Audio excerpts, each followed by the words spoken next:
Dobrý deň. Aj vy ste ako deti alebo v mladosti zažili, že vám mama či stará mama hovorili, poriadne sa obléč, lebo inak prechladneš zo spodu. Naozaj sa dá zo spodu prechladnúť a aký má zima vplyv na naše močové ústrojenstvo, sa budeme dnes rozprávať s pánom doktorom Jozefom Dubravickým, ktorý je urológ z kliniky Urocentrum, takisto sexuológ, andrológ, transplantačný chirurg, máme to všetko v popisku. Ja sa volám Marcela Fuknová, toto je podcast o telesnom a duševnom zdraví. Dobrý deň, pán doktor. Pekne prajem. Pán doktor, ako je to teda s tou zimou? Ako my vieme, že jedna sezóna zápalu močových ciest je leto. Keď si necháme na sebe mokré plavky a tak ďalej, prechádzame z tepla do zimy, prechladneme, ale ako je to v zime? Naozaj ten chlad tým našim orgánom neprospieva? Presne ako v lete tie mokré plavky, to je tiež chlad. A teda v lete plavky a letné lásky, tak v zime niečo podobné, kde móda je krásna, ale mnoho mladých žien potom neskôr trpí, neskôr opakované majú zápaly, kvôli tomu, že majú odhalené kríže alebo sú ľahšie oblečené. Skrátka, akýkoľvek chlad na oblasť obličiek, na močové cesty, môžeme do následok jednorazový alebo opakované zápaly močových ciest. Mám mnoho pacientiek aj takých, ktorí dokonca zvyknú reagovať na chlad, že prejdú iba po studenom mramore, po studenom schodisku na bos doma a prídu ku mne hneď obratom na ďalší deň, že majú infekciu močových ciest. Až takýto chlad môže vyvolať infekciu. Čiže ochladenie v oblasti genitálu je úplne ideálne prostredie pre baktérie. To je niečo podobné ako za chrípkou, keď ideme von v časovom prechodnom období, sme náchylnejší na vírové ochorenia, pretože naše sliznice sa zmenia a sú prístupnejšie, menej prekrvené a ľahšie dostupné pre vonkajšie baktérie.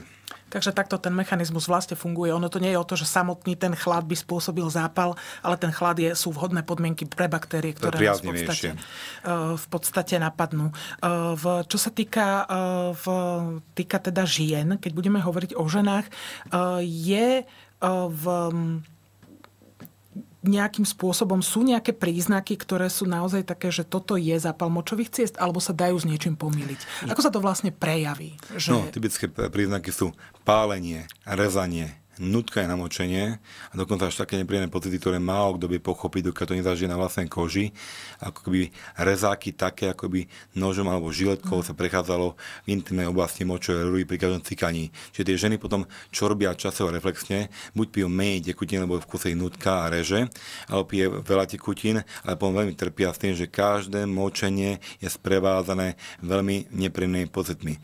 Ženy poznajú svoje telo, takže tie ľahšie infekcie močových ciest, ktoré začína už vedia zvládnuť doplnkami výživy, v lekárni dostupné sú bežne, ale chcem dôrazne upozorniť na ženy, ktoré majú 2 a viackrát infekcie močových ciest za rok alebo posledné roky, aby na to neprihľadali, aby radšej skôr navštívili odborníka a špecialista, ktorý sa venuje opakovaným infekciám močových ciest. Dôvod je veľmi vážny, že mnoho mladých žien prekladá tieto zápaly a potom sa čudujú, že majú problémy s plodnosťou, čo neplodné sú. Bolesti pánového dna, bolestivý styk, bolestivá menštruácia a po rokoch majú aj dráždivý močový mechúr, čiže imperatívne, urgentné, náhle, ťažko ovládateľné močenie, ktoré nevedia odkloniť a musia rýchlo utekať na záchod. Toto všetko býva spôsobené z urologických alebo urogynekologických zápalov, keď sú viacnásobné. Treba potom pátrať.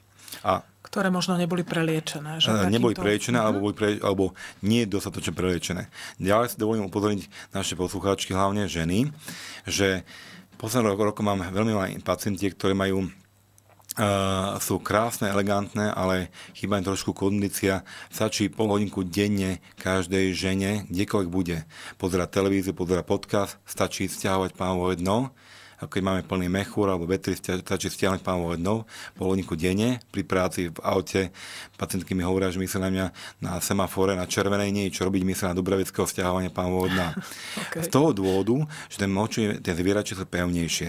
Z toho dôvodu, že ak sú pevnejšie zvierače, takže baktérie potom ťažšie prestúpia do močových ciest. Lebo mnohé ženy trpia aj únikom moču, ale ten únik moču nie je významný, ale stačí už, keď pri zakážení kýchnutí si občas môžu po porode, pri infekciách, pri kašľaní si tvrknú občas.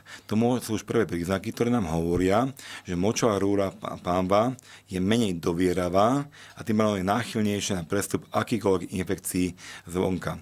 Ženy častokrát hovoria, že áno, mám to po styku, lebo my sa patríme, po čom to býva. Najčastejšie to býva po styku, po bazéne, po prechladnutí, ale mám veľmi veľa žien, ktoré nemajú nič z toho, mladé, zdravé, nerodili, nemajú partnera, takže žiaden stimul, ktorý by sa očakávalo, tam není.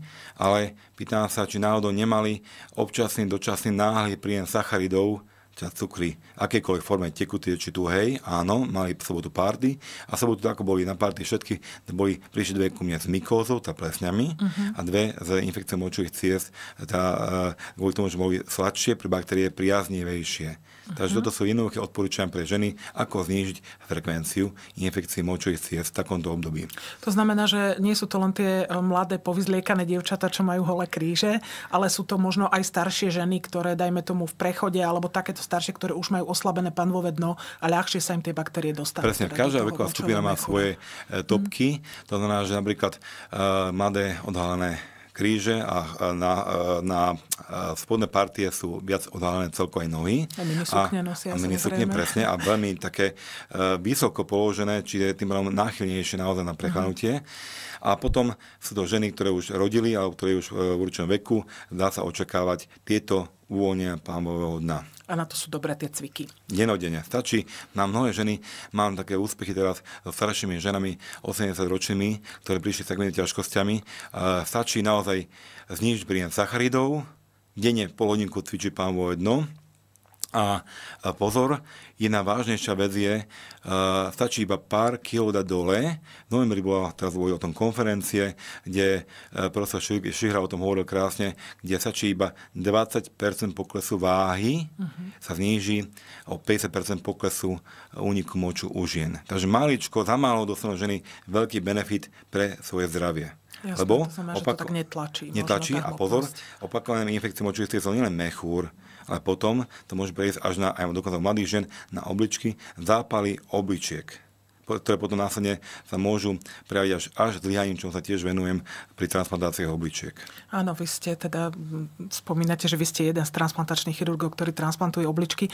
To znamená, že skutočne treba si na ne dávať pozor. Toto skutočne môže viesť až k poškodeniu obličiek a naozaj ku zlyhaniu, možno v súhre nejakých zlých okolností. Čiže treba si na to dávať pozor. Môže napríklad takýto zápal prebiehať aj bez príznakov? Alebo sú tie príznaky nejaké mierne, neviem, nejaké trhanie v podbrušku, ale zároveň je tam zápal?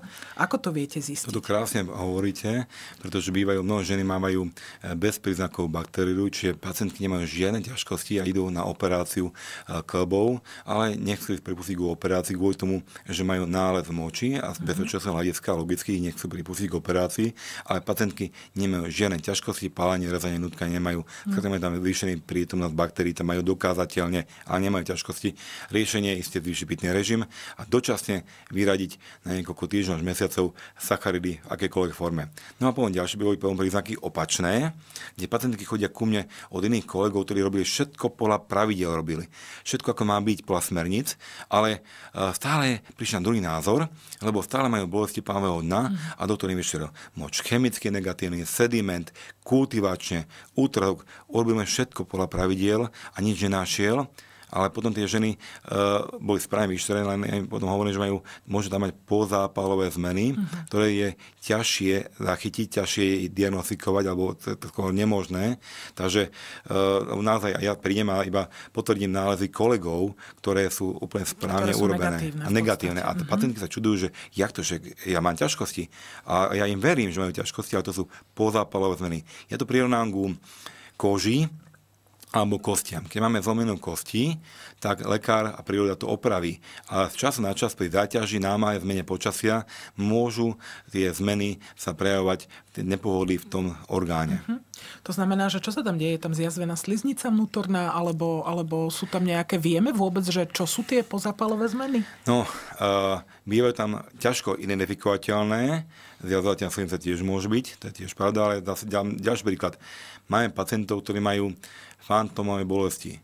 Nemajú z nejaké dôvodu končatinu, amputácia pri práci alebo cukrovky a oni cítia prsty, ktoré nemajú. Čiže toto je dám prirovnanie. Ak sa vylúči všetko urologicky, gynekologicky, ak sa vylúčia ťažkosti, tak potom naozaj tam iba zmeny inervácie, ktoré veľmi negatívne pôsobia na to prežívanie pacienta. A to je tiež jedna z vecí, ktoré by asi tá žena dopustiť nemala, aby takto dopadla. To znamená, že naozaj si asi tým zápalom treba predchádzať. Jednoduché predchádzanie, sacharidy znížiť, cvičiť pánvodno a potom teraz je veľmi známe, určite väčšina žien počula o kyseline hyaluronovej, ktorá sa používa na kožu, ale je možné aplikovať aj do močového mechúra. Mám s tým bohaté skúsenosti. V centre sa aplikuje bezbolestne. Moje kolegyne to aplikujú do močového mechúra a je to hradené poisťovňami, čo je významný faktor, lebo aj oni prišli na to, že hoci to nie je lacná liečba, ale je to dostupná a zníži následky, takže sa spočítali, že naozaj má zmysel. To je taká GAG vrstva sa to volá. Tak, presne. Tak. Takže tá vrstva, ktorá ochraňuje, predtým aby tie baktérie sa stihli tam vôbec prilepiť. Takže je možná aj táto aplikácia tej kyseliny hyaluronovej. Možno keď nejaká žena má opakované zápaly naozaj. Toto je normálne podľa pravidel poisťovne, ako má 2 a viackrát infekcií močových ciest, ako má tieto ťažkosti opakovane, je indikovaná, ak súhlasí, na bezbolestnú aplikáciu kyseliny hyaluronovej. Aplikuje sa to behom 2 mesiacov, 6-krát sa aplikuje v týždňových intervaloch plus minus do močového mechúra bezbolestne a to moje kolegyne špecialistky, ktoré sú to určené. Takže asi sa aj takáto procedúra naozaj zrejme oplatí absolvovať, ak by žene skutočne mali tie zápaly ničiť život, lebo to je ako veľmi nepríjemné naozaj. Môže sa pri tých zápaloch objaviť v moči aj krv? Áno, veľmi dobrá otázka. Mnohé ženy sú vyplašené. Či už lekár zachytil krv mikroskopicky alebo viditeľne. Je to ako pri výrážkach, keď máme na tvári. Ak máme nejaký zápal, tak pri zápale sa môže tá časť prekrviť, ale môže aj ako v rámci očistnej schopnosti sa prekrvuje viacej a môže zakrvácať. Čiže je to nepríjemné, treba vylúčiť vážne ochorenia, ultrazvukom vylúčim kamene v močovom mechúri, prípadne nádory. Ešte používame špeciálnu metódu moč na cytologické vyšetrenie, ako je u žien cytológia krčka, tak bývajú močových ciest. U fajčiarov hlavne, tam je väčšie riziko, že to môže nádor, takže vylúčiť nádorové ochorenie, ale potom ak vylúčime tieto všetky kamene, nádory, tak potom tam je zápal a zapozápalové zmeny z dôvodu väčšieho prekrvenia slinice močového mechúra. Jedna drobnosť je však, ženy chodia pravidelne ku gynekologovi a gynekologami pravidelne posielajú aj ženy, ktoré majú krv v moči, ale nie z dôvodu týchto, čo som spomenul, ale majú takú ciennu výduť karunkula. Ja to prirovnávam ku hemoroidom, ktoré každý pozná, ale nie každý pozná karunkulu, to je cienna výduť v oblasti močovej rúry, ktorá tiež môže spôsobovať krv na papieriku alebo moči a vieme to ambulantne pekne ošetriť. Ale zase tiež, zase sa vrátim k tým cvikom. Tie cviky pánvov od nás sú veľmi dobré proti na zlepšenie plodnosti, proti úniku moču, následne proti infekciám močových ciest, proti hemoroidom, takže celé to pánvodno sa spevní a dokonca, keď poviem žena pravidelne cvičí pol hodinu denne, tak hľadám to aj niečo pekné, príjemné, majú obaja partnery lepšie príjemné poznatky z intimného života. Kegelové cvičenia na posilnenie pánvodna existujú u obidvoch partnerov, aj u žien, aj u mužov. Aj u mužov existujú kegelové cviky, to je zaujímavé. Keď už sme pri tých mužoch, my sme teda rozobrali ženy, môže to, že sa zle oblečú, spôsobiť nejaké podobné problémy aj mužom? Je to tak, že aj muži chodia ku vám prechladnutí zo spodu? Stáva sa? Úplne aj muži, presne dobre hovoríte. A dokonca až tak, že čo sme voľakedy zvládli bez problémov, tak mnohí muži chodia aj ženy, že sedela som na studenom, sedela som na letisku alebo v čakárni, som sedela na studených lavičkách a iba z toho, že sedela na chvíľočku, tak už má také nutké namočenie a muži to isté. Prvé príznaky sú urgentné močenie, ďalší je zápal prostaty a zápal semeníkov. Ale to bude skôr spôsobené u starších mužov, kde je to kombinácii s väčšinou prostatou. Jasné. Takže zápal prostaty sa prejavuje ako? To je mimoriadne nepríjemný bolestivý stav, kedy muž má pálenie, rezanie, nutkanie na močenie, urgentné močenie, musí často močiť, podobne ako žena, že má ťažkosti s močením. Podľa pravidiel by sme mali vyšetriť cez koniečník, pacient ak dovolí. to vyšetrenie je mimoriadne nepríjemné, pretože je to nejako bolestivý zub. Raz sa dotkneme, druhýkrát už nedovolí dotknúť, lebo to je také nepríjemné bolestivé a sa preliečuje antibiotikami, pokiaľ to pacient schopný tabletkovou formou doma. Ak nie je schopný, musí sa dožili a v nemocničnou formou preliečiť zápal. Ten zápal proste býva veľmi, veľmi nepríjemný, bolestivý a často býva spojený aj s problémom s vymočením sa kvôli zväčšenej opuchnutej prostate. Jasné, čiže to ešte má aj takéto následky. Je teraz pomerne taká bežná vec, alebo je to jedna modná záležitosť, že ľudia sa otužujú. Chodia von v zime na otvorené plochy, vodné kúpu sa. To môže takisto spôsobiť takéto ťažkosti, podobne ako v lete? A ako sa chrániť v podstate, keď niekto robí takýto druh otužovania, druh športu? Otužovci vedia, ako majú na to ísť. Čiže vedia, že to majú pripraviť, majú sa rozcvičiť, predtým, že celé telo zahrajú a robí to postupne, nerobí to hneď nárazovo, až na nejaké extrémne situácie životné, ale postupne to telo pripravuje na tieto možné teplotné výkyvy. Takže vedia, čo majú robiť predtým, vedia, čo majú robiť potom, vedia, že sa majú prezviesť do suchého alebo teplého, nie mokrého. Takže takto. Fakt je, že kto nič nerobí, nič nepokazí. Evidujem vo svojej praxi za tých 30 rokov aj otužilcov, ktorí robili všetko podľa pravidel, ale keďže ten chlad bol spôsobil nepríjemne, tak evidujem aj ľadových medveďov, ktorí mali aj zápalové ochorenie. Ale to je už štatistika ako s autom. Autom tiež jazdíme a vieme, že môžeme hárovať, ale väčšina jazdí, lebo vieme, že to je pomer prínosu a rizika je v náš prospech. Preto to robíme, lebo to je bezpečné, pokiaľ sa dodržia tie pravidlá, ktoré som spomenul. Čiže to otužovanie má ako keby viac benefitov ako to riziko, že sa teda takéto niečo pri nejakej zhode náhod stane. Určite áno, a najmä v kontexte našich podmienkách, kedy máme napríklad prehrievané miestnosti. Toto je jeden z príkladov, prečo sú problémy, že ten kontrast, teplotný gradient, ktorý je vnútroškom a vonkajškom prostredím, je príliš veľký a preto ľudia častejšie chorelievajú. Čiže ideálne bolo ten teplotný rozdiel trošku zmierniť a samozrejme to, čo robia vo severských krajinách, otuženie v rozumnej miere, primerané, saunovanie, telo posilní a posilní imunitu, presvičiť cievy. Môže sa stať, že sa tieto infekcie stanú chronickými? Bohužiaľ áno. Vo svojej praxi prichádzam bohužiaľ s tým, že pacientky mnohokrát neprídu po tých 2 a viackrát, keď majú dvakrát infekciu, lebo jedenkrát väčšina žien to zvládne ambulantnou formou lekárni. Ale mnoho žien má viackrát a kým v tomto systéme sa dopracujú k špecialistovi, ktorý sa tomu venuje nadštandardom, tak trvá nejaký dlhý čas a oni už proste idú z choroby do choroby. Idú z antibiotika do antibiotika. To tiež nie je úplne ideálne, lebo tým si poškodia tráviacu pošvu flóru, zmenia si pH pošvy a sú náchylnejšie na infekcie a oni sú stále v jednom kolečku. Čiže oni si musia uvedomiť, že treba ten kruh, ktorý je opakovaný infekcií, treba nejakým spôsobom rozumne, systémovými opatreniami, ktoré som spomínal.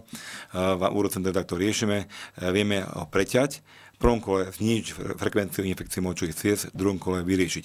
A jedna taká príjemný komentár je, u mladších žien mám veľmi veľké úspechy v tom, že väčšina žien chce mať deti, nech sa toho neboja. Deti otehotnené, mnohé prídu, že nemôžu mať deti, lebo máme infekcie močových ciest. Ja ich ubezpečujem práve opak. Ako náhle žena otehotne, to telo sa nastimuluje a prestane mať infekcie močových ciest. Takže nech sa toho neboja, ale nech prídu na konzultácie. Tehotenstvo pre ženu je jedna úžasná vec, kde to telo je odolnejšie voči infekciám. Nemusia sa toho báť. No, tak vidíte, takže to je nejaká ďalšia motivácia možno pre mladé ženy, aby mali deti. Hovorili sme teda o tých chronických infekciách. Vy ste v minulosti spomínali jednu vec, ktorú by sme možno mohli zopakovať. To je také zaujímavé, že niekedy, ako keby stačí na zastavenie toho jedna tabletka antibiotika, že vy to používate. Ako to s tým je? Lebo človek si predstaví, že antibiotika, to musím predsa vybrať od začiatku do konca celé balenie, ale vy máte trošku iné skúsenosti. Ako to je? Nie iné skúsenosti, ale podľa pravidiel. Podľa pravidiel, jasné. Vo svete sa bežne dávkujú antibiotika na výšku, váhu a na doktorskú odporúčanie doktorské počet tabletiek na počet dní a potom sa prehodnocuje.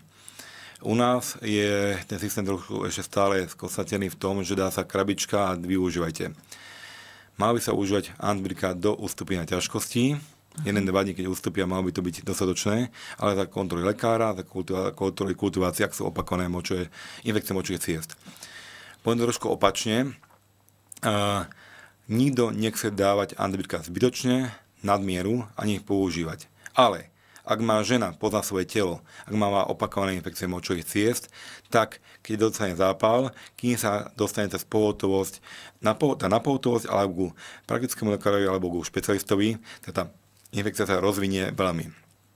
Preto je účinnejšie používať jednorázové prášky, účinná látka fosfomycín, ktoré si žena užije večer pred spaním, napríklad, alebo jednorázové, vie, že má postyku, že určite vždy skončí na pohotovosti, tak vieme sa s ňou dohodnúť, že nebude užívať tie tabletky nadmieru, ale bude presne v určených intervaloch a po dohode vzájomnej zdá iba buď ten prášok alebo polku tabletky antibiotika, ktorá je dostatočne účinná na to, aby sa infekcia nestihla rozvinúť, splánuť. Ale potom, keď je splanie, potom musíme naozaj celú krabičku použiť, keď sme zahasili ten veľký infekt.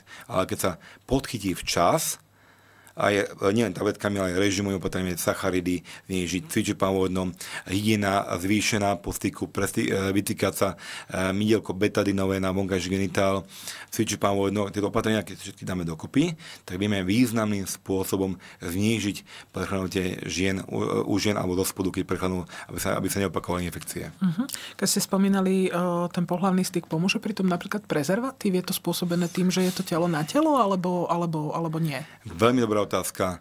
Mám bežne ženy, ktoré prídu, jak je to možné, ako je to možné, že mala som styk s ochranou, aj tak má infekciu močových ciest. Je to jednoduchá odpoveď. Nevieme, nepátrame po celom priebehu intimného kontaktu, ako prebieha, každý máme iný, ale musíme si uvedomiť, že my sme iba čistí, my nie sme sterilní, to znamená, že v oblasti nášho genitálu napriek hygiene dostatočnej je stále veľa baktérií. Ak ženy majú hemoroidy napríklad, tak ten povrch je v tej oblasti viacej baktériami posiatý. A mám ženy, ktoré mali s ochranou pravidelne, aj tak mali infekciu. Mám ženy, ktoré nemali partnera, používali erotické pomôcky, aj tak mali infekciu. Z toho dôvodu, že tá spodina genitálu je stále posiatá baktériami a pouze, ako som spomínal, keď močová rúra a pánovojedno je slabšie, tak akýkoľvek mechanické dráždenie môže tie baktérie mechanicky votriť do oblasti močovej rúry, plus pri umení tekutín a majú viacej sacharidov, ktoré sú živnou pôdou pre baktérie. Jasné, čiže v podstate podľa toho, čo ste povedali, ono to nie je len záležitosť týchto zimných mesiacov, nie je to len záležitosť toho chladu, ale skutočne sú tam ako keby potrebné naozaj ďalšie opatrenia, ako sa máme správať, ako máme žiť, aby sme možno tým zápalom tých močových ciest predchádzali asi rovnako u žien ako u mužov, možno, že ženy sú na to náchylnejšie a oni sú pravdepodobne aj náchylnejšie na to rýchlejšie poškodenie tých obličiek. Presne, toto je veľmi dôležitý poznatok, lebo naozaj vieme, ja mám víziu chrániť ženy. Môj cieľ je nemusieť liečiť, ale opatreniami, ktoré sú v Urocentre zavedené, predchádzať infekciám močových ciest, tak aby nás ženy čo najmenej potrebovali. Super. Pán doktor, ja vám veľmi pekne ďakujem za informácie, ďakujem vám za návštevu a teda to, že sa máme dobre obliekať, platí. Určite áno. Ďakujem pekne. Ďakujem pekne.